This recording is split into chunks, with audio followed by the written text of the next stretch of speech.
allow me now to deliver my opening statement.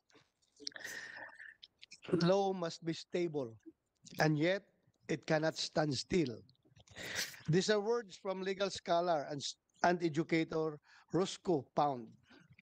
Such a saying gives us the picture of the purpose that legislation must serve, addressing the needs of the present while also maintaining an anticipation of the future.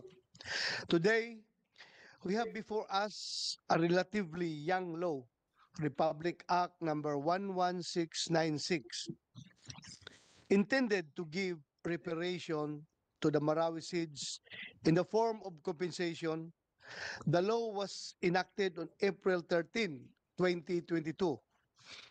Though RA 11696 is stable, it cannot afford to stand still, not in the face of a barangay's pleas to be included in the list of affected areas, not when, according to the victims themselves, the prevailing basis for determining the value of damaged structures is largely unfavorable to them. And most definitely, not when reparation as the primary aim and vision of the law remains elusive. Hence, the need to call this hearing. Senate Bill number 2828 aims to address these gaps left by RA 11696.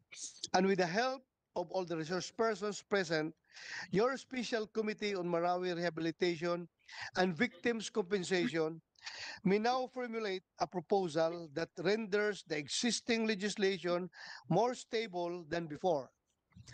Yun lamang ang hiling ko sa inyo. Magtulungan tayo. Shukran. I now invite my colleagues to deliver their opening statement.